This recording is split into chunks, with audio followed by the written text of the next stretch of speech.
Good afternoon, and thank you for joining us for Arts-Based Community Engagement, a demonstrated tool for community support presented by Ariel Fristo. I am Lisa Smalls, Director of Arts, Resilience, and Sustainability at South Arts. I am an African American woman with long blonde braids, and I am wearing cream-colored glasses with dark brown specs and a gray sweater. Before we begin, I'd like to offer some helpful tips for today's session. To turn on captions, click the Show Captions button in the meeting controls. If needed, choose the language for the captions if it's different from the default. Please place all questions in the Q&A pod. We want to reserve the chat for interaction with the slides and for conversation and connection with the group. A recording of today's webinar will be housed on South Arts website in our resources section, and all registrants will also receive the link and today's presentation materials via email. Lastly, please use the link that will be placed in the chat to complete a brief survey to help us better serve the field's needs and interests. I'd also like to acknowledge our partners at the NEA. South Arts empowers artists and arts administrators by expanding access to professional development opportunities. Our free Field Building webinar series offers timely, topic-driven sessions that respond to the evolving needs of the field, providing practical tools, insights, and industry best practices. South Arts receives support from the National Endowment for the Arts through a partnership agreement to produce webinars such as these and conduct additional programs for our constituents across the region. Please visit our website as well as the NEA's website for additional information and opportunities. And now I'll turn it over to you, Ariel.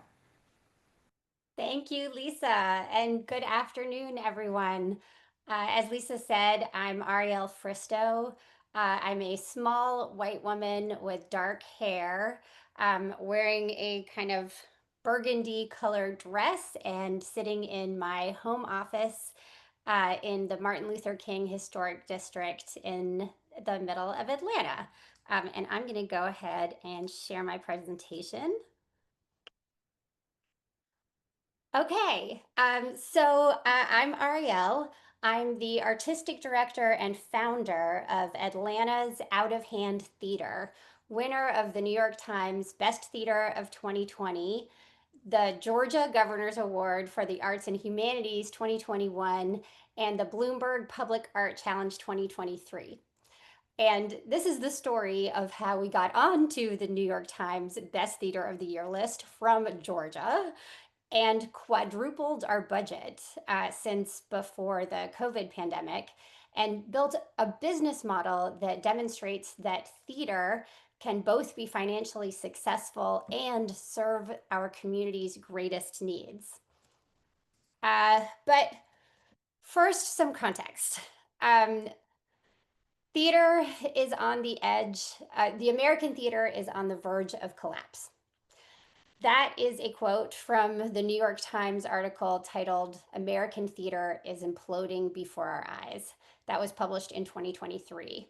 And the past few years have seen a steady stream of news about arts organizations laying off staff, shuttering programs, and closing down altogether. And unfortunately, arts organizations were in trouble even before the pandemic. So this is data from the last public participation in the arts survey conducted by the NEA before the pandemic. This came out in 2019, and it shows that even at that time, only 9% of American adults attended non-musical theater.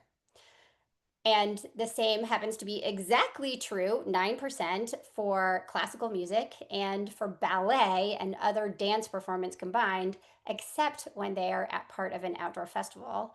And in the lower right corner, if you can see those small letters and numbers, you'll see that the visual arts look a little bit better, with almost 27% of white Americans attending museums and galleries, but that number falls to 17% for Black Americans and 16% for Hispanic. So in the midst of all of this decline in audiences and funding, the question that I often get asked is, what is Out of Hand Theater doing differently to have quadrupled our budget and be winning all of these awards and bring, as you'll see, bringing in new audiences? Well, this is a collage of images from the first maybe 10 years of Out of Hand's work. Um, so I started Out of Hand in 2001 with some friends, honestly, when I was too young to know better. I was 25. And even back then in 2000, 2001, we realized that there were already plenty of theater companies in Atlanta doing good work. And we realized that we would never be able to compete with the Alliance, Atlanta's Big Lord Theater, or with Broadway at the Fox touring shows for things like budget size and star power. And so from the beginning, we decided, let's make sure that we never try to compete for those things. And instead, we decided what we do is we would only make work about the issues that are most important to our neighbors. And we would bring our programs into the community, into spaces where people are already gathering and where they feel comfortable. And that we would pair our offerings with uh, things like parties and meals, social gatherings, to give people an added reason to come out and see these things in public. Um, so then what happened? So that's what we did kind of in the early years of Out of Hand. And then what happened is something big happened in my life. Sorry, I'm stuck on this image. Um, I got married.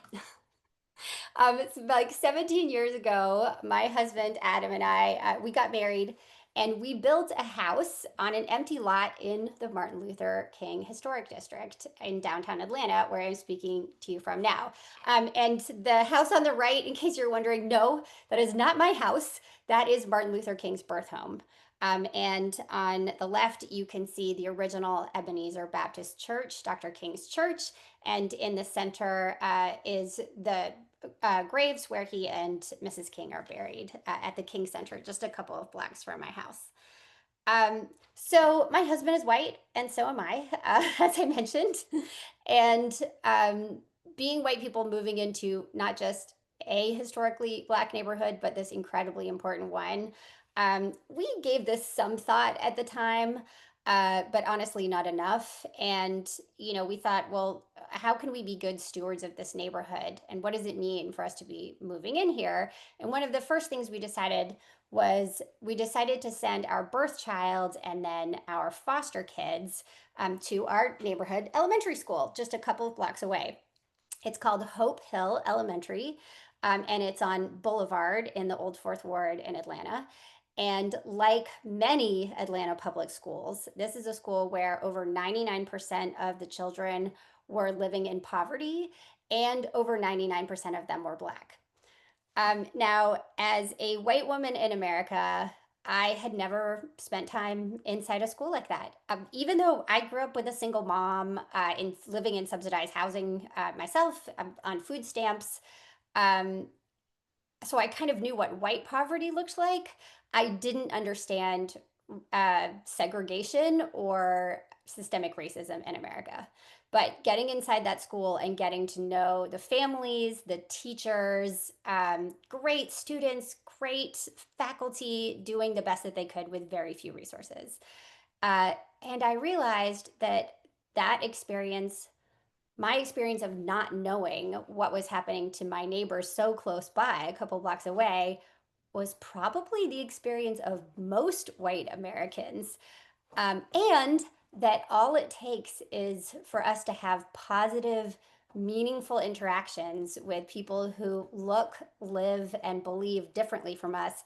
And we will know more, we will care more, and we will do more to help fix the injustices around us. So from that point on, about 15 years ago, we decided to devote all of our work at Out of Hand to helping to eradicate racism, violence, and poverty.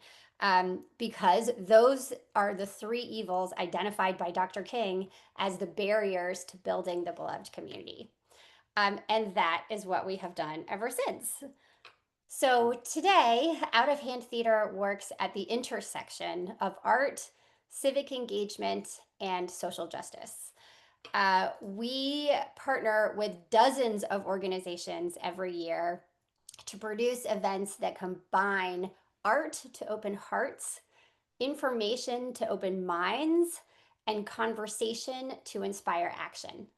And in a way, that is not new because even from the beginning, 25 years ago, we decided if we're going to make work about the issues that matter to our neighbors, we should do that in partnership with the organizations who are doing the good work on those issues, the subject matter experts.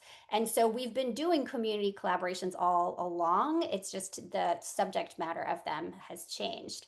And also, just like from the beginning, we continue to produce our events not inside a building that's called a theater, but instead we bring them into the community, into schools and office conference rooms and community centers, houses of worship, and even into people's homes. So, what does that look like? You may be wondering. Let's see. Let me get rid of this ribbon so you don't have to look at it.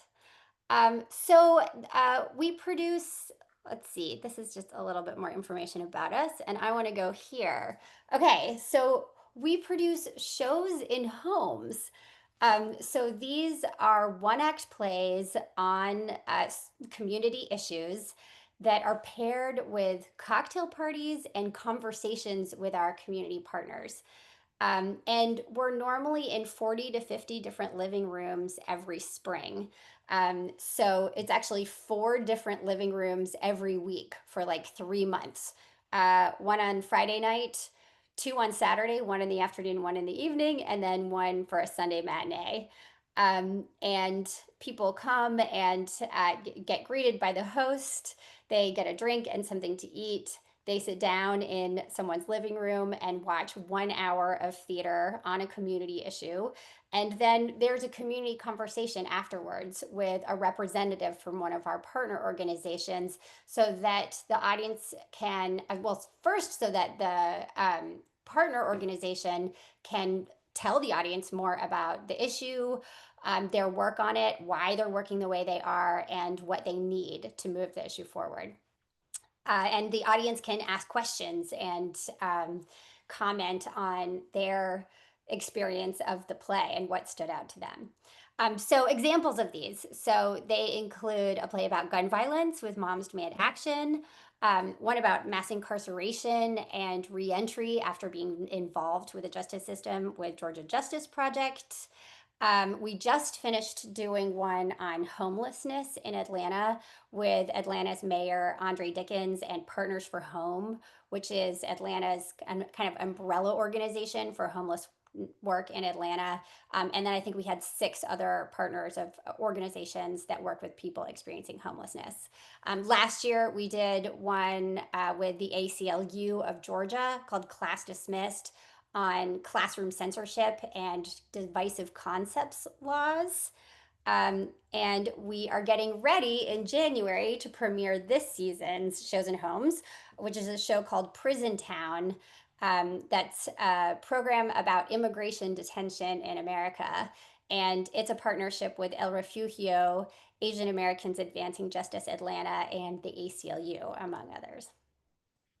So that was our Shows in Homes. We have 3 other buckets of programming. And the next one is our civic collaborations.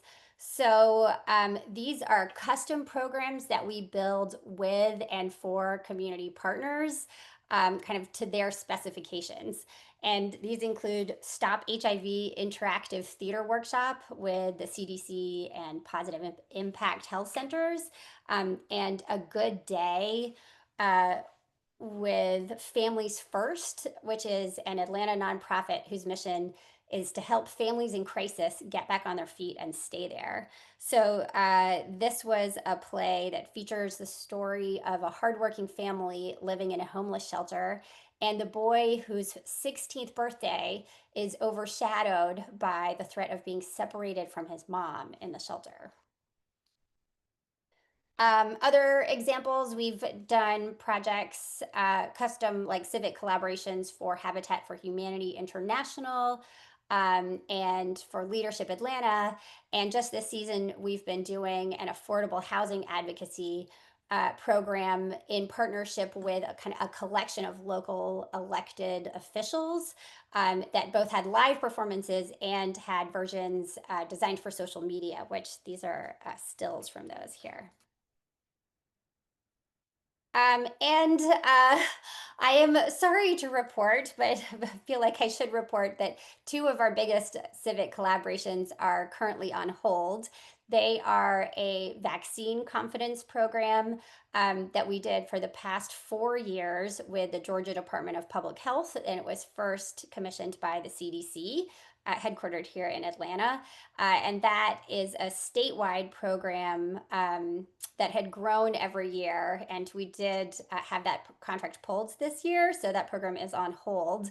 Um, but it was a $1 million program, actually two programs, one in English and one in Spanish. So one built with and for rural Black audiences, and one for Hispanic and Latino audiences across, and they were both programs running across Georgia.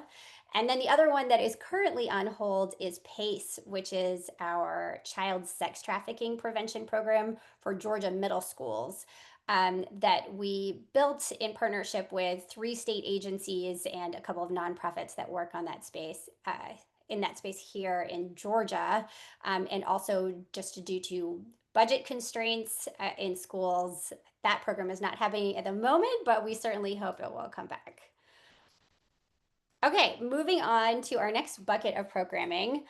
So through Creative Kids, we help close the opportunity gap for low-income students and students of color in Metro Atlanta by providing 550 free theater classes to, it's actually now not 350, but 450 students at 8 schools every year. So we believe in arts education for its own sake. We want every child in Georgia to have access to high quality arts education.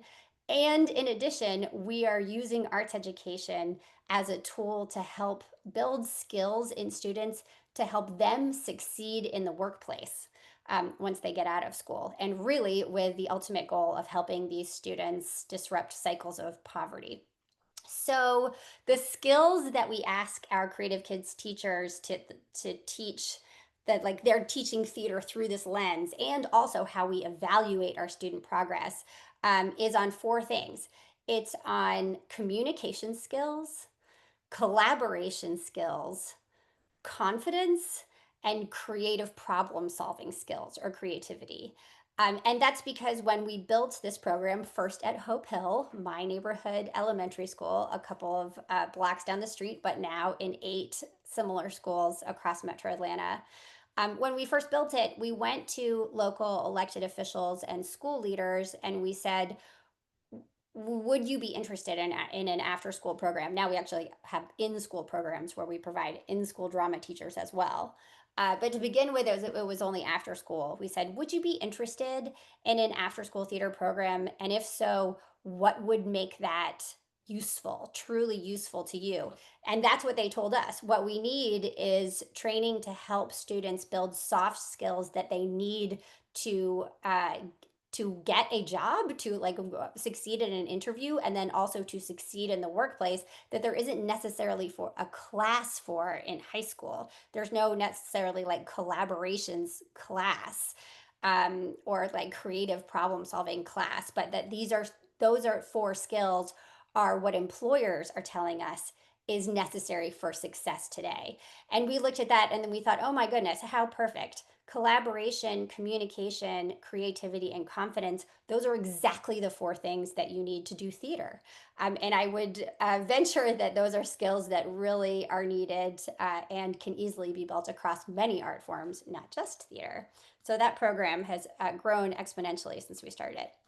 And then our other education program is an adult education program called the Community Impact Lab. This is where we train artists, activists, and arts leaders how to do their own arts-based community engagement programs in their own communities. It's an online program that meets once a month for about 5 months with some optional evening session. And it also includes modules in appreciative inquiry, cultural competence, dialogue facilitation, and more in addition to that foundation in arts-based community engagement best practices. And then participants in our lab also build their own programs over the course of the lab and come out of it with something ready to do in their community. And now on to our last bucket of programming before I move on to more generally talking about arts-based community engagement. So this is Decatur Dinners. So in 2019, we partnered with Atlanta's neighboring in-town city of Decatur with their city government, the school system, the housing authority, and a local nonprofit to organize this event called Decatur Dinners, where our goal was to get 1,000 people to have facilitated conversations about racial equity in Decatur over potluck meals, all on the same night in individual dining rooms in homes all across Decatur, each one launched by the live performance of a 10-minute play about the experience of being Black in Decatur or in Atlanta. Now, back in 2019, we honestly had no idea if we could get 1,000 people to sign up for this event, even though it was a free event. So we were thrilled when 1,400 people signed up, and we were able to make space for 1,200 people that night with 120 professional facilitators and 75 professional actors. So one actor per room, but one facilitator per table, sometimes more than one table per room. But with all of these 75 actors all performing the same words at the same time all across this small city. The story was picked up by a dozen news outlets, and suddenly people were calling us from around Metro Atlanta, but also from other parts of the country, asking us like, when's the next one, and how can I have this in my community? And we were honestly not prepared, but as you'll see in a few minutes, we quickly worked that out. But first, I want to show you a short documentary. It's under 10 minutes long that was made on this event. Here we go.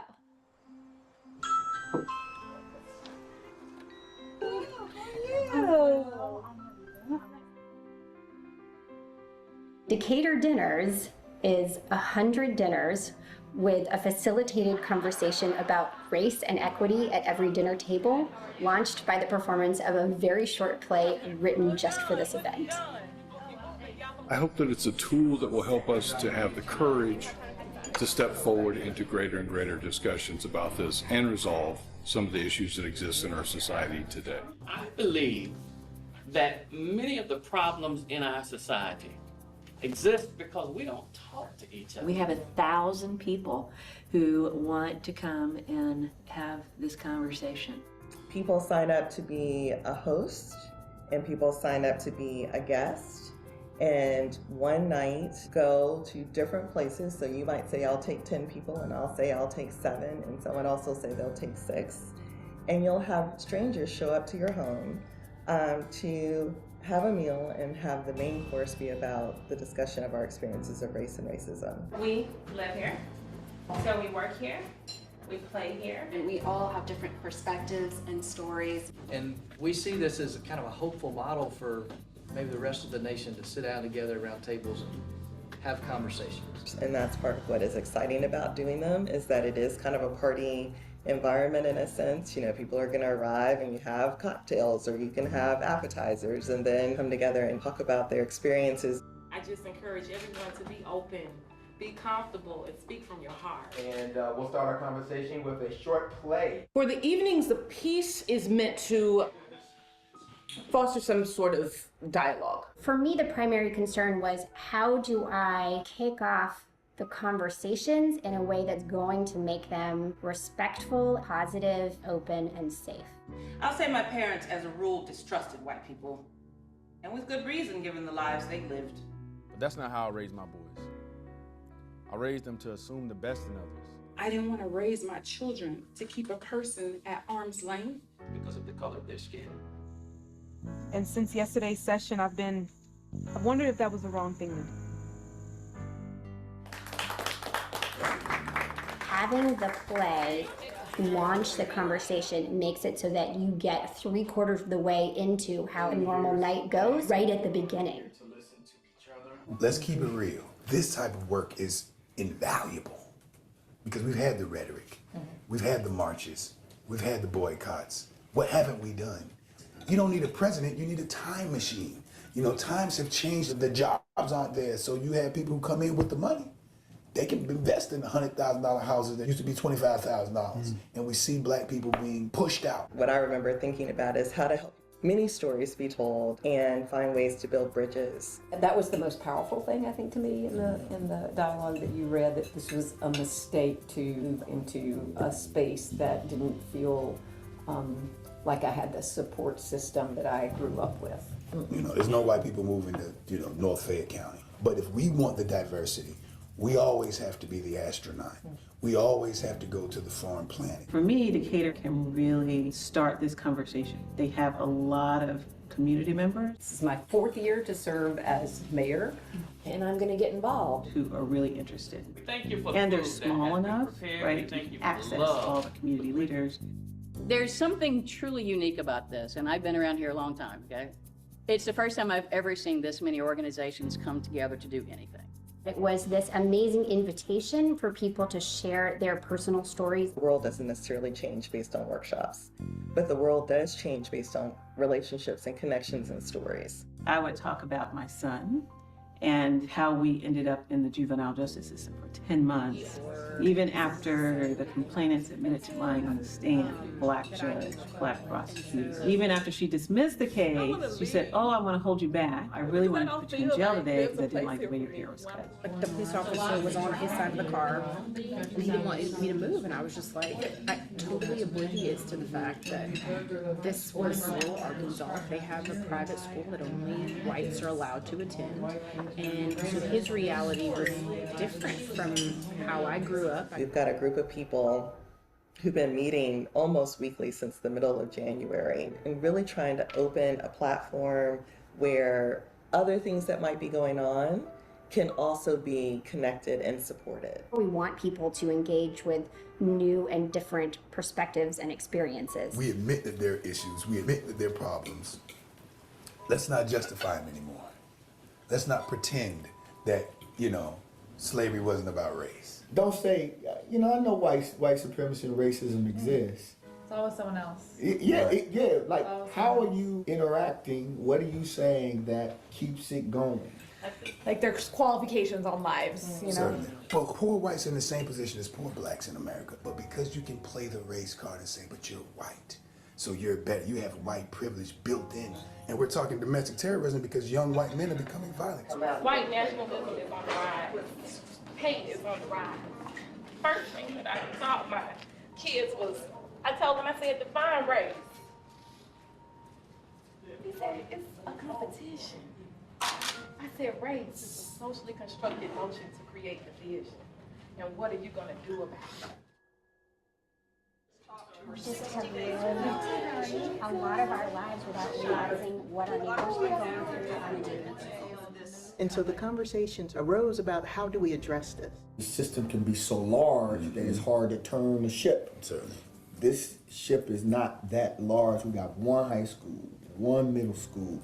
We can change that part of it. maybe we can address this disproportionality here in Decatur. The change begins with all of us on this level.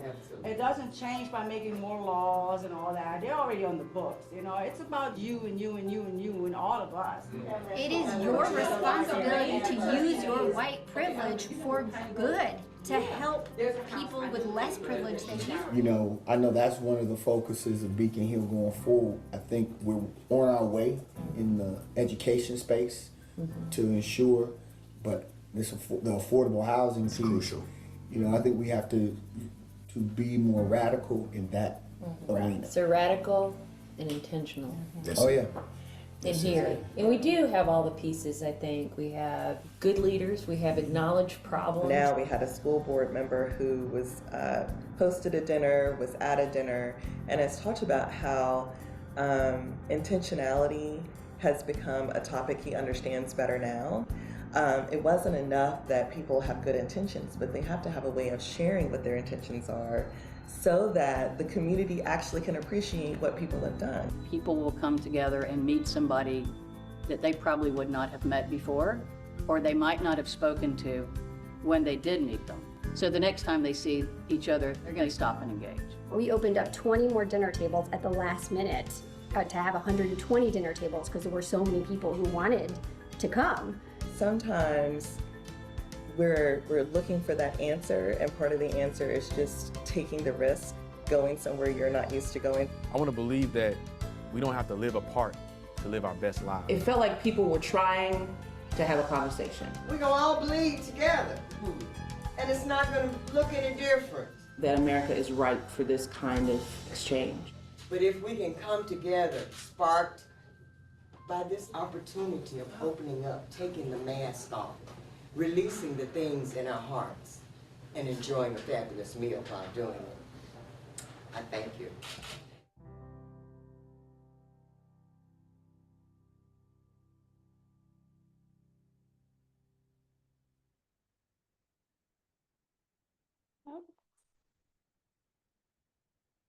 And one of my favorite things about that project actually was that when we went back to our partners in Decatur a year later to check on how things were going, they reported that in the year that followed this program, a record number of people participated in their city's strategic planning process, and a record number of people of color both ran for and were elected to local office in Decatur. So that was really exciting impact for me. So next what we did is we rebranded the program as Equitable Dinners. And our thought was that next we would produce this event for Atlanta. Now, Atlanta is a lot bigger than Decatur. So our thought was, let's do 500 dinners for 5,000 people in Atlanta in 2020. Now, as I mentioned, Decatur dinners happened in 2018. So, of course, then what came next was the COVID shutdown. But by the time the world shut down, luckily, we had already assembled this collection of partners for Equitable Dinners that you see here. And with their help, we really quickly changed plans. And in April of 2020, just 3 weeks into the COVID shutdown, we launched Equitable Dinners Lift Every Voice, a free monthly online program addressing a different racial equity topic every month with a guest speaker, since we were online, sometimes big name guest speakers like Rashad Robinson of Color of Change, and still with facilitated small group conversations, only now in Zoom breakout rooms, and with the world premiere of a new 10-minute play every month written in consultation with that month's speaker to put a human face and a story on what they were going to say. So Equitable Dinners has now addressed all of the topics that you see on the right and more. In addition, it gave birth to Equitable Dinners at Work, paid private programs for the companies who you see here on the screen, and others, which really provided a transformative new revenue stream for us to help us fund our free programs like Creative Kids and Equitable Dinners itself. And I am really happy to report that we finally did get to produce Equitable Dinners Atlanta when the world opened back up in 2022. And in fact, we gathered over 6,000 people at over 600 dinner tables in 2022 alone. And more recently, in 2023, we won the Bloomberg Public Art Challenge for a program called Thriving Together Atlanta, which is a collaboration between us, Out of Hand, the City of Atlanta, the Mayor's Office, the National Black Arts Festival, which is doing murals and an outdoor arts festival. And then the CDC is our fourth collaborator, and that's because our topic is health equity, and more specifically, racism as a public health crisis, which literally were the CDC's words last year in 2024. That language is no longer on the CDC's websites, but we are still working with them. And that program, it's a 2-year program that runs through the end of 2025 and probably actually a little bit into 2026.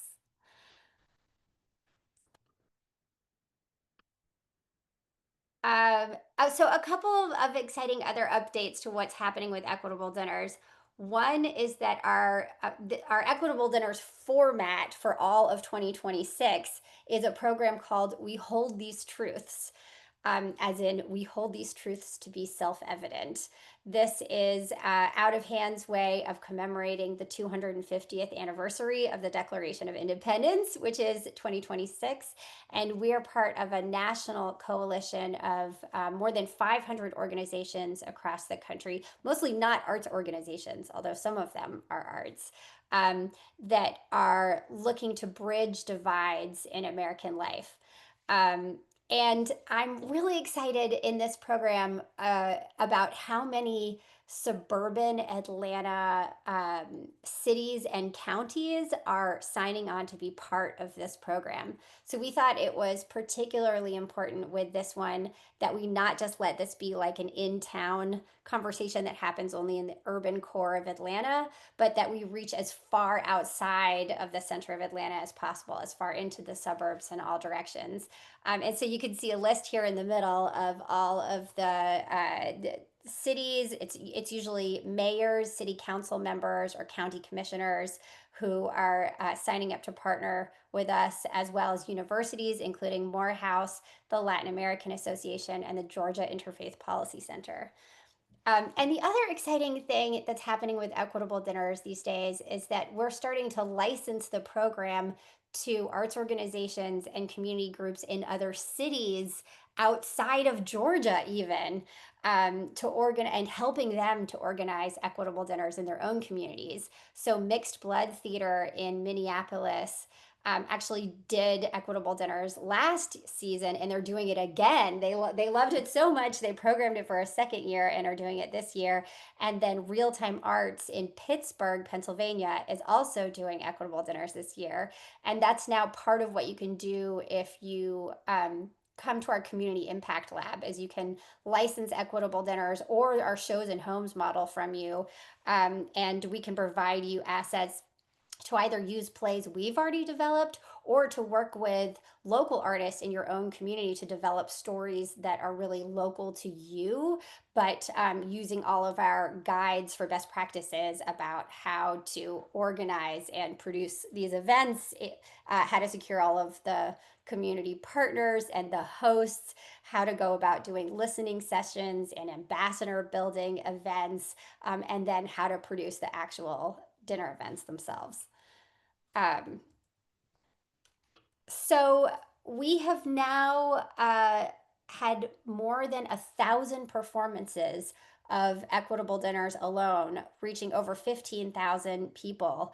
And when Equitable Dinners is online, which it occasionally still is today, but of course was throughout 2020, we've had people from many foreign countries come, and now at least 40 states and at least 98 Georgia cities and towns. And I can tell you, I couldn't even name 98 Georgia cities and towns. And the other thing we love about this program is how diverse the attendees are. Consistently, we find that about 40 to 45% of attendees are people of color, with 55 to 60% white attendees, and they are also incredibly diverse in age. So that's an overview of our programs. Now I want to talk about how these programs impact Out of Hand and our community. And the first way I want to talk about this is financially. So not only are our community collaborations good for our community, they're also good for our bottom line. We have a very unusual business model in that ticket sales make up only 5 to 10% of our income. And over 90% of the people who attend our programs don't pay anything to come. This is a breakdown of last year's revenue, where ticket sales were actually only 5% last year. And that's because shows and homes are the only program that we really ever charge people a ticket price for. And even then, usually more than half of the shows and homes performances are bought out by the individual hosts, who either open them to the public or just invite their friends and neighbors. So even people who go to that program don't usually pay to, although a smaller number of them do. So where does our income, where does our revenue come from, if not from ticket sales? Well, in a typical year, about half will come from business-to-business contracts with our partners, organizations that hire us and pay us to develop and implement arts-based programs for them. And these include government agencies, like we're going into our, I think, third year with the city of Brookhaven, which is another Atlanta suburb. They include universities. We've done programs for Emory University. We have a multi-year collaboration with the University of Georgia. That is a disability equity program. All corporations, as I mentioned, with corporations hiring us to do Equitable Dinners at Work programs for them. And then also nonprofits, like we currently have a collaboration with a group of clergy from Metro Atlanta to build and provide a program for them. And then our other biggest source of income is collaboration grants to build and implement collaborations with our partners. And these are sometimes grants that were not intended for the arts, but that instead were intended to address the issue. And the arts are a way of us moving the needle on that issue.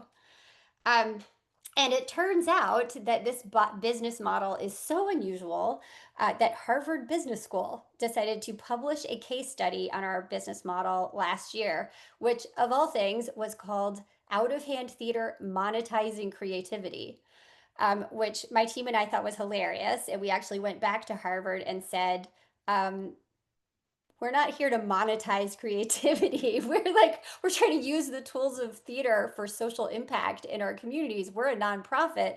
And they said, oh, okay, well, we can give you another choice for the title of your case study. It could be Out of Hand Theater Capitalizing Creativity.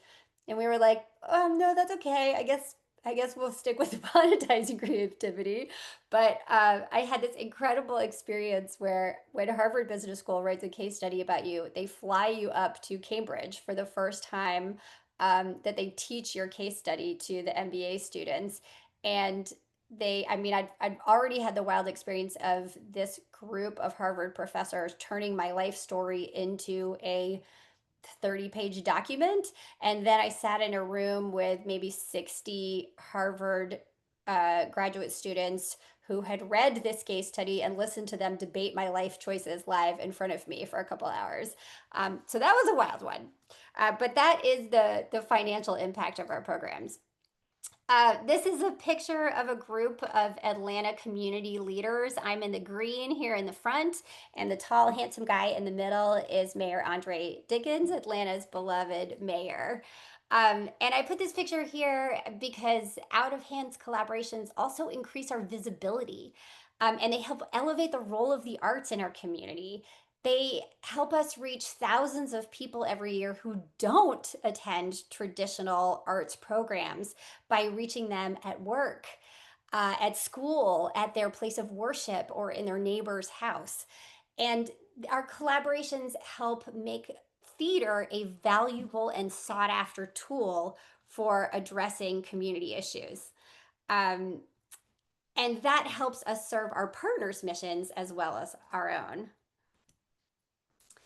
And this community for the support for the arts that we're able to generate through our programs, this comes in the form of money and in the form of audiences, but it also takes the form of awards, leadership opportunities, and speaking and publishing opportunities. Speaking opportunities like at this very moment, I am so honored to get to speak to all of you today about our work. But I've also been published in American Theater Magazine. These are articles about our business model and community engagement methods. And I've been published in the International Journal of Arts Management, and as you'll hear about in a few minutes, the Journal of Arts Management, Law and Society. I've graduated from leadership programs, including Leadership Atlanta, and been a multi-year delegate on the Atlanta Regional Commission's LINK trip, a trip where they send 100+ Atlanta community leaders from the public and private sector to another city every year to study how that city is addressing issues that we have here in Atlanta. I've spoken at over a dozen colleges and universities, and out of hand, both out of hand, and I have received a number of awards, including receiving the Women of Influence Award last year, and being named one of the most powerful Atlanta leaders, and just last week or earlier this week, for the second or third time being named one of Georgia's most influential leaders.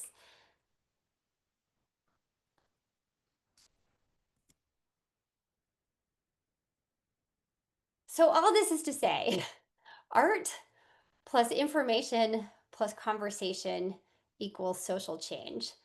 As a study in the Journal of Experimental Social Psychology confirmed, theater improves empathy and changes attitudes.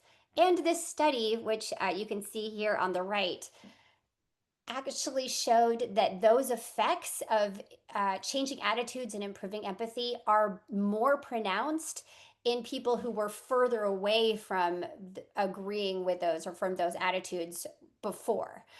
So art is not just preaching to the choir. And that's because art engages emotions, making messages sticky and memorable. And by pairing art with information and conversation, Out of Hand inspires understanding, empathy, and action around important social issues, and helps us build a culture of anti-racism here in Atlanta. And what's really interesting to me that we did not exactly set out to do, but that we've really embraced now, is that our programs also increase feelings of connectedness and social cohesion through positive, meaningful interactions around the issues that matter most with friends and strangers, fueled by art. And that effect, social cohesion and connectedness, really seems more important to me now than ever, since the pandemic and the lockdowns, but also in an increasingly divided America, and in the really epidemic that we have now in this country of loneliness and of mental health struggles. So I believe that it's this combination of strategic innovation, artistic excellence, and exuberant activism that won us the New York Times Award, as well as a place on PBS's national campaign celebrating arts organizations that did extraordinary things during the pandemic. In short, to sum this up, Out of Hand's community collaborations on community issues make theater financially viable, and increase the community value of the arts while at the same time serving our community's greatest needs. Now, we can take our programs anywhere into the community because we choose not to operate a venue. But if for those of you who are arts leaders on this call, that it may not be the case for you. It's probably not. But I still believe that there are elements of our business model that any theater company, dare I say, any nonprofit arts organization or any individual artist could use if they want to. I also want to acknowledge that some of you may be thinking, okay, that's nice, but that is not my definition of art, or that's not my organization's definition of art if I work for or with an organization. Because theater, but many art forms, are more often thought of being driven by an artist's inspiration than by the needs and wishes of a community partner. But it doesn't have to be that way. And as the people at Harvard decided when they had this discussion when I was there at Harvard Business School, this debate that I've often heard people have over the years about whether or not Out of Hand is an arts organization. And they had this debate. Are you really an arts organization if you're making work to order for community partners who are like, a mayor or a corporation? And what they decided was that art is no less art if it is commissioned in those ways, just as the masterpieces of the Renaissance, and I've got a Botticelli here to remind me of this, the masterpieces of the Renaissance are no less art because they were commissioned by popes and aristocrats. So I'm going to take that one with me for the rest of my life. And I would also argue that as nonprofit arts organizations, our primary responsibility is to serve our communities. And we can serve them by addressing the issues that matter most to them through our art, using our skills, our tools of storytelling and emotional connection for the greater good. And we can capitalize on the live presence of an audience, something that television and increasingly even film can't do. To create those social connections that are missing and desperately needed in our increasingly divided and lonely world. And in doing so, we can fulfill the vision of this guy in the middle. This is Ben Cameron, former executive director of Theater Communications Group, or TCG, which is the National Association of Professional Theaters in the United States. He had a vision of our role as theater producers being no longer solely to produce artistic work, but, quote, social orchestration in which the performance is a piece, but only a piece of what we're called to do. And if we do that, we will elevate the role of the arts and make arts organizations and artists these valuable and sought after collaborators for addressing local issues.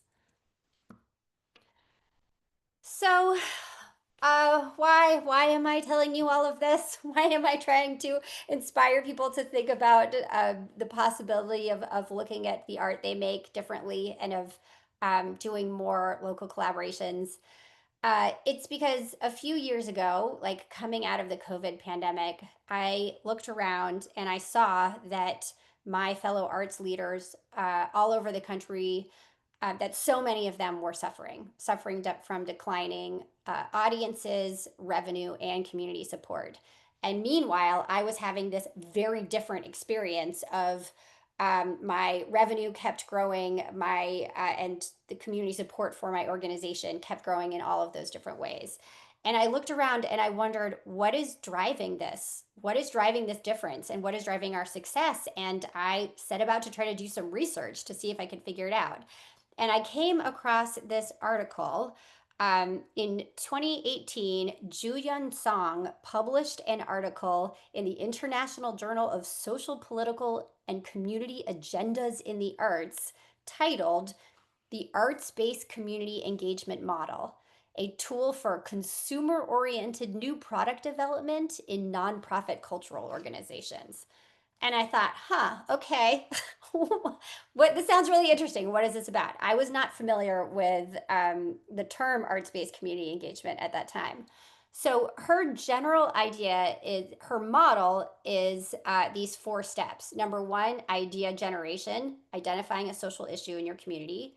Number 2, what she calls evaluation, is finding a community partner, a local organization that works on that issue. Number 3, development, developing an arts-based community engagement or ABCE project with the partner. And number 4, implementation, organizing and producing the actual project in community. I looked at this and I thought, oh my gosh, this is exactly what Out of Hand does. And what this was, she published this in 2018, but I didn't find this article until 2021, 2022. At that point, I'd already been producing theater in this way for over 20 years. And in the article, Song writes that this is theoretical only. No one has ever tried this, and someone or many people would have to try it to find out if and how it actually works, and if it actually produces the positive effects that she predicts.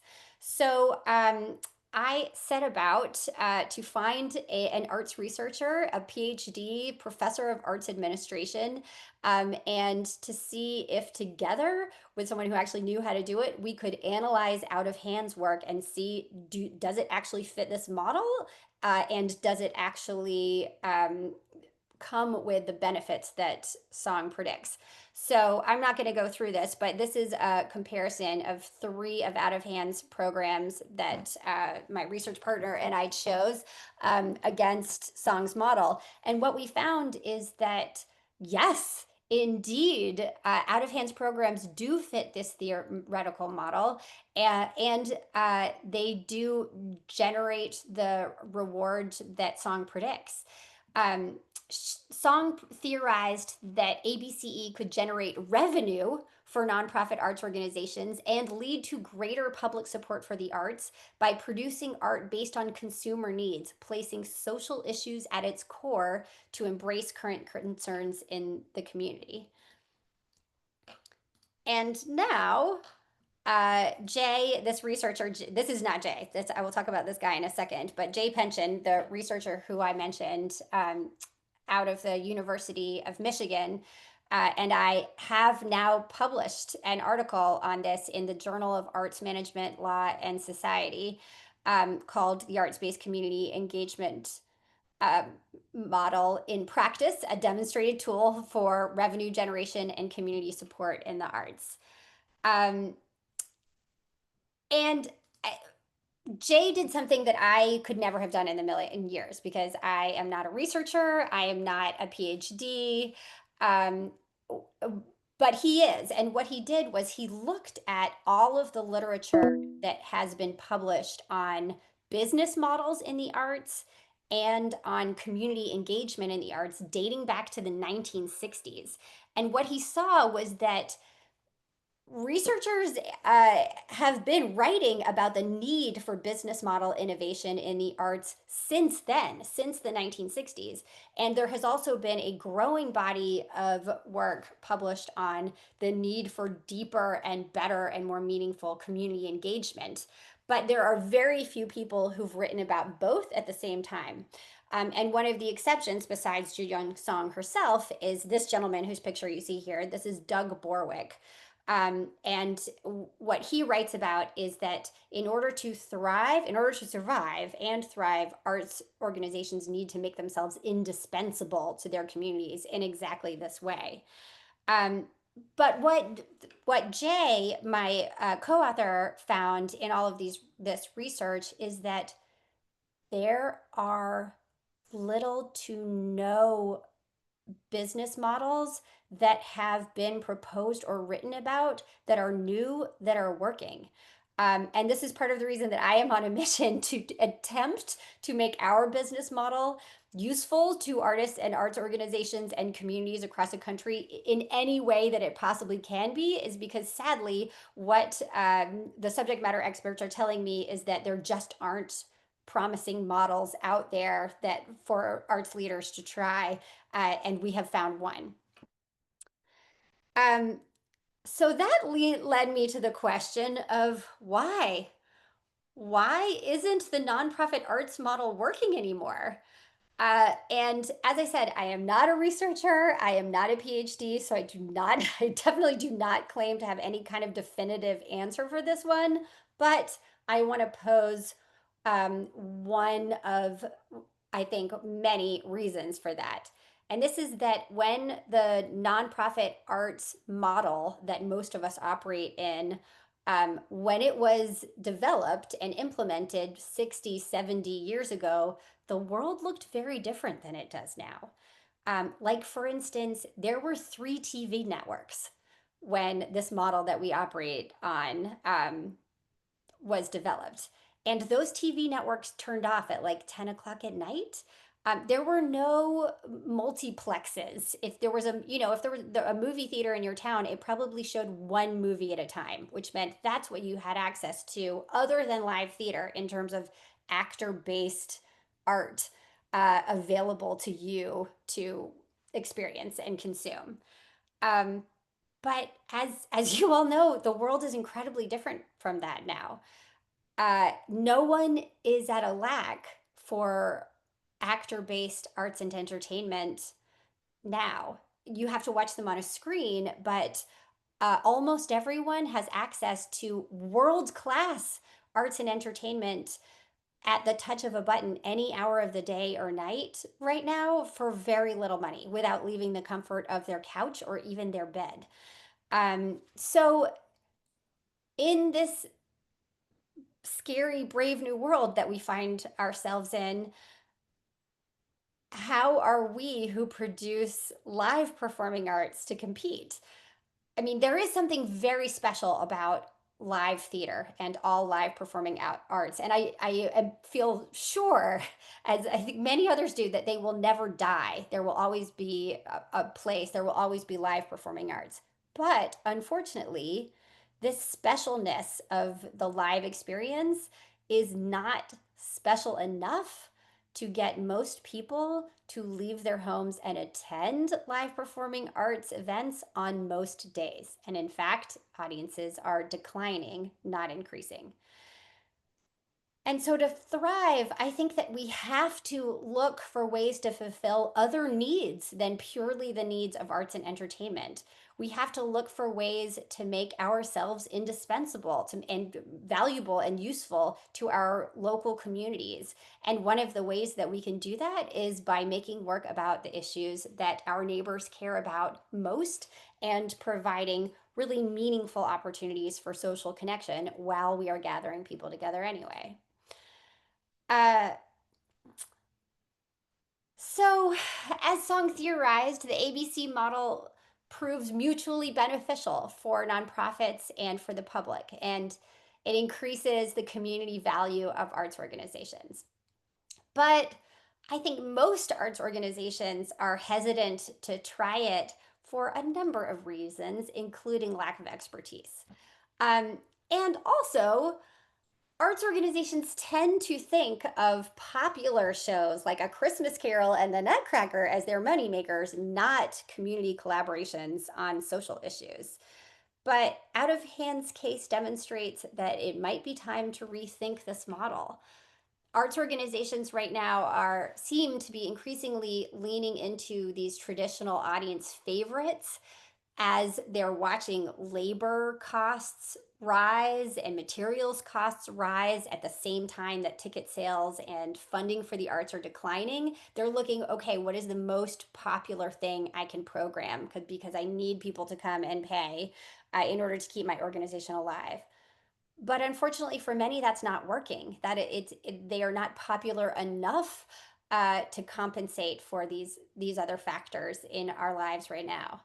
And TCG, as I mentioned, so this is Theater Communications Group, the National Association of Professional Theaters. They summed this up the best for me.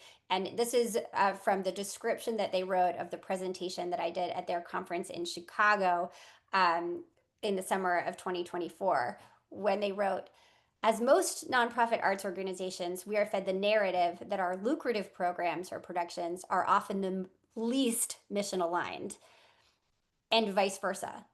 that our most mission aligned work is the least beneficial to our bottom line. Out of Hand story paints a very different picture. So arts-based community engagement programs could be an answer for other arts organizations looking to increase revenue and community support, and I hope that many others will give them a try. But one final word of caution before we go to questions. Arts-based community engagement will not work and may in fact do more harm than good unless arts organizations truly put the needs of their community partners first. ABCE requires a reorientation of the artistic process. Arts-based means that community engagement is the thing. Arts-based is just an adjective describing it. And that means that the art cannot be the goal. The goal must be community engagement. That doesn't mean that the art doesn't have to be good. In fact, if the art is mediocre, it will not serve the intended goals of arts-based community engagement and may actually work the other way against those goals. But in other words, advancing the goals of a community organization on a community issue, that has to be the primary goal of the arts project. The art is a tool that we use to reach that goal, not the goal in itself. And just to refine that point even further, programming art based on social issues is not arts-based community engagement, even if a local expert organization is invited to participate in a talkback. I'm talking about programs that are built from the get-go all along the way with and for community partners. And I know that many well-meaning arts leaders have made the mistake of programming art on really important social issues without deeply engaging the local organizations working on those issues and the communities most affected by those issues, and without really engaging their traditional audiences around these programs, only to receive apathetic responses from their existing audiences and the new audiences they were hoping to reach, and box office failures. So arts-based community engagement holds enormous potential for arts organizations, for partner organizations, and for communities, but only if arts organizations are really able and willing to support their communities through the arts, rather than asking their communities to support the arts. Okay, and at this time, I am going to stop sharing and I'm going to open us up to questions. All right. Thank you, Ariel. Okay, so our first question. For someone who would want to start community conversations like Decatur dinners in another city, is there a way to get support or your blueprint for that? Yes, absolutely. So we literally license equitable dinners to arts organizations in other cities. So please, I don't know, Lisa, hopefully we can find a way to make my contact information available. But the best way to do it is join our Community Impact Lab, and we will walk you through all the steps that we have found you need to take and to organize events like this in your own community. And feel free to start really small. Start by using one of our plays or by hiring a local playwright to write 1 10-minute play for very little money. Maybe you have one actor and you start out with one group of 10 people around a dining room table. All right. How do you promote the events and attract those numbers of attendees? Is it with partner organizations, community flyers, social media, etc.? Great question. Yeah, it absolutely is our community partners. So one of the things that I did not really address, because it's not part of Song's theoretical model of arts-based community engagement, it's something that I don't think she predicted, is that at Out of Hand, we are never the hosts of our own programs. Someone is always hosting us, and it's never us, which means we're not actually inviting the audience. I mean, yeah, of course we do traditional, marketing. We have social media and emailers and and all, we do partner swaps with other theaters sometimes. But really, people come because they are invited by their neighbor, their coworker, somebody whose kids go to the same school as their kids, somebody they go to church with on Sundays. I mean, somebody, and oftentimes when people come to our programs, they don't even realize that they're coming to see theater. They might not even realize what the topic is that night. They're just coming because somebody said, oh, come to my house for a cocktail party and there's going to be this cool community conversation. And then they go, wow, there's a play here. It's a professional play. It's like really well done. And they're often kind of shocked. But it is a great help to us in marketing in that we don't have to secure the audiences. Our hosts do that for us. Thank you. Next question. Have you found that these practices of community engagement have increased donations and created a more active audience base for Out of Hand?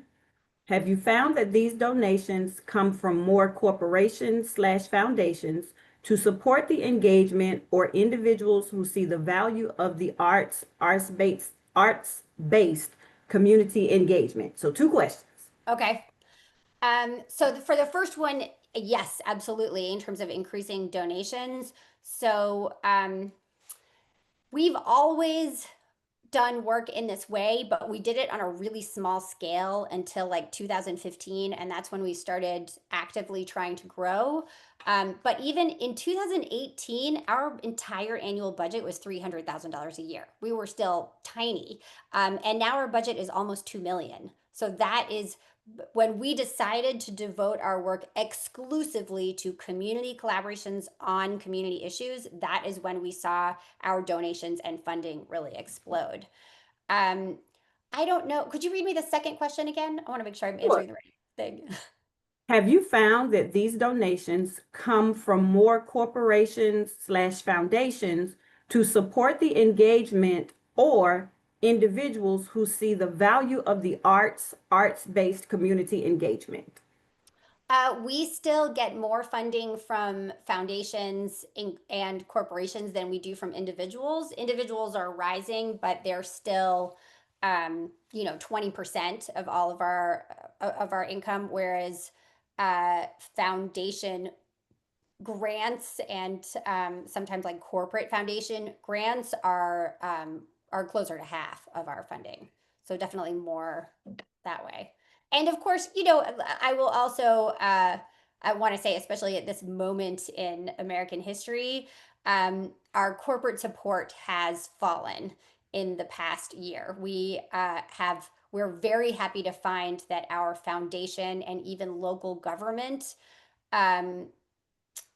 funders and university partners who pay us to develop and deliver programs for them, that those have not fallen, but the literal corporate support has. I think with corporations being nervous about doing anything that seems, that has any possibility of being illegal DEI work in this administration. Next question. I often work with organizations to design and activate engagement strategies and partnerships, but sustainability can be a challenge once the contract ends. What strategies or structures do you recommend to ensure the community relationships and momentum continue beyond the engagement period? Yeah, we struggle with the same thing, absolutely, with like having a great experience with a partner organization who we really hope will want to work with us again, and then finding that it's really hard to even get in touch with them afterwards. So you are not alone. The struggle is real. It's so exciting for us when we find partners who want to work with us year after year for 3 or more years, but there are also lots who do one thing and then go, okay, good, I did that. I have no need to do that anymore. Even, when we want to come back to them and say like a one and done is not a way to move the needle for your community. By doing, a 1-day event is not going to have lasting impact. You need to do more than one. But sometimes they don't want to.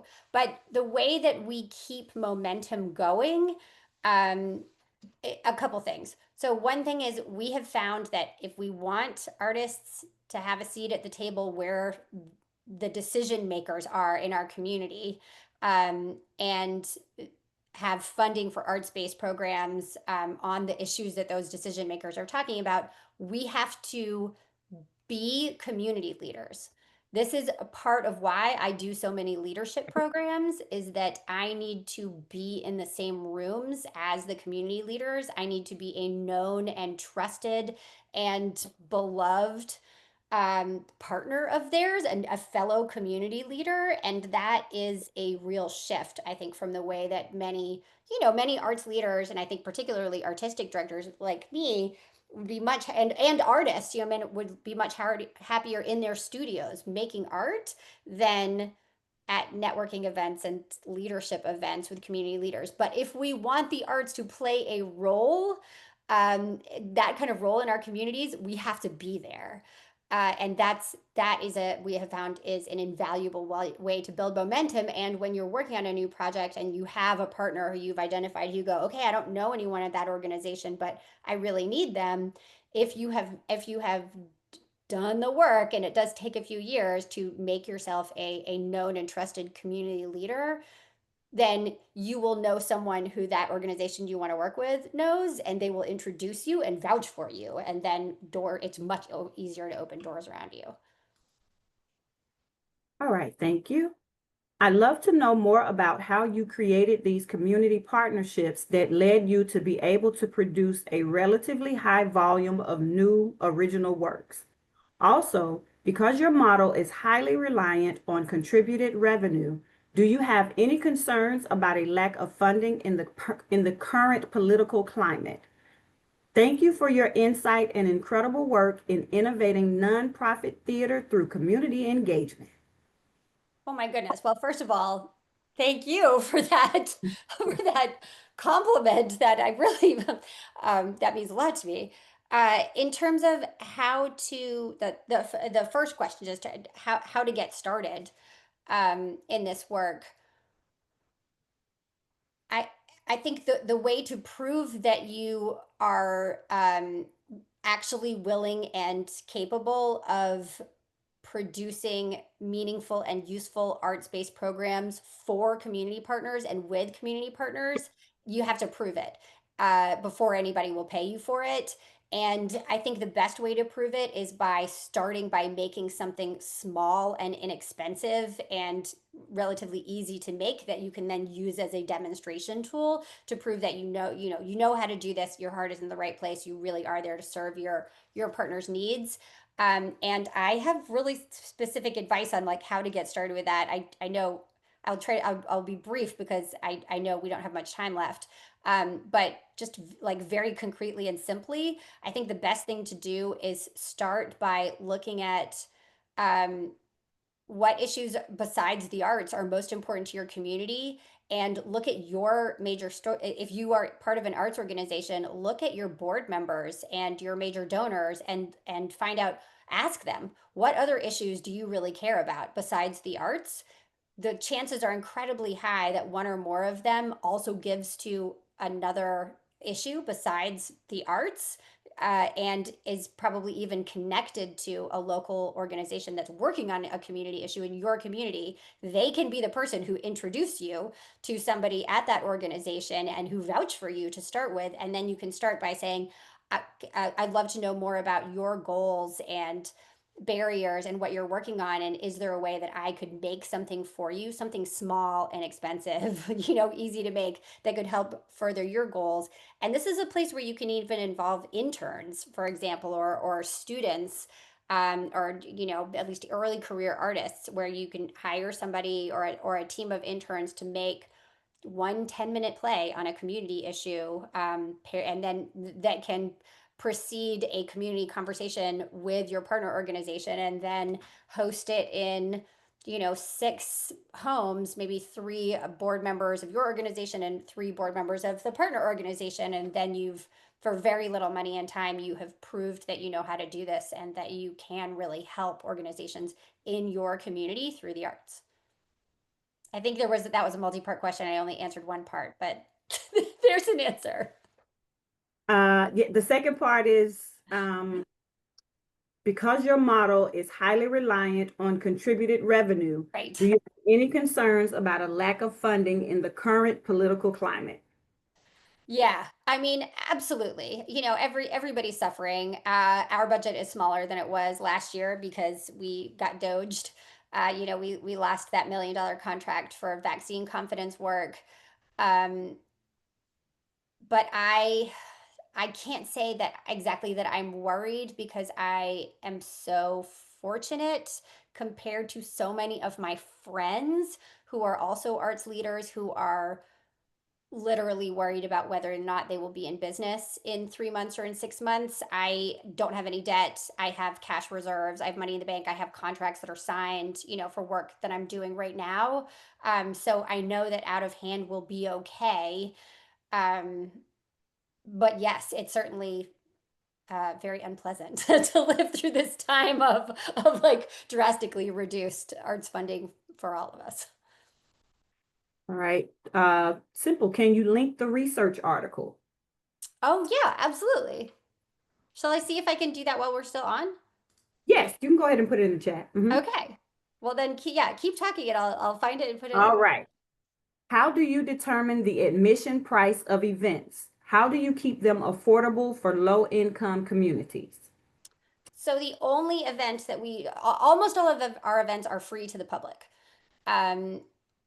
The only event that we charge an admission price for is Shows and Homes, and it's that is less than half of Shows and Homes performances are paid. That is for because we don't want to say no to any host. So if someone wants to host Shows and Homes and one performance, and this could be an individual, but it also could be you know, it could be a house of worship or a community center, a library wants to host, or a public school, and they say, I want to do that, but I can't afford $1,200 to buy out the performance. We will actually, our first thought will be to try to get grant funding to make the performance free. So like last year when we were doing the program on homelessness in Atlanta, the Annie E. Casey Foundation gave us funding to make the program available for free for 6 Atlanta area organizations that work on homelessness to each host a performance for free, and even provided that was money that included like the funding for them to buy food and beverages for the reception. But when people do buy a ticket, it's when a host wants to host a performance and can't afford to pay for it. We charge $33 general admission and I think $22 for students and seniors, and we sell tickets through Eventbrite. But that's it. Those are the only. I mean, that's, you know, it's ticket sales make up less than 10%, often as small as 5% of our entire annual income. All right. And the last question is, how can I get your contact information to talk about the dining table project? Okay. So I'm in the chat now, host and panelist. So the first, I just put into the chat a link to the research article that my co-author Jay and I just published. And now I am going to put my email address in the chat. Is that okay, Lisa? If I do Sure. that? Okay. Let me just make sure before I. So here's absolutely. my email address. I would love to hear from any and all of you and let me know how I can help you. If I can be helpful to you, I would absolutely love to be. It is my mission in life these days to find ways to be helpful to artists and arts organizations, and you know, particularly ones that are suffering right now in these difficult days. All right. So again, I want to thank everyone for coming. I will be sure to, once the recording and the slides become available, you all will receive those via email, and the recording of this webinar will also be housed on our website at southarts.org under the resources tab. I will also send Ariel's email address, since she provided it for you, as well as if you didn't get an opportunity to complete the survey in the chat, I will make sure that you get a link to that survey as well. Again, we thank you for attending and enjoy the rest of your day. And I think I'm in the right. I think the chat, the things I put in the chat only went to you and me, Lisa, and not to the attendees. I'm trying to see if I can figure out how to That's okay. I'll make sure they get it. No Okay, worries. If thank you so send me much. the link- If you send me the link, I'll make sure they get everything. No Okay. worries. All Thank right. you. Thank you all. Okay, bye-bye. Bye.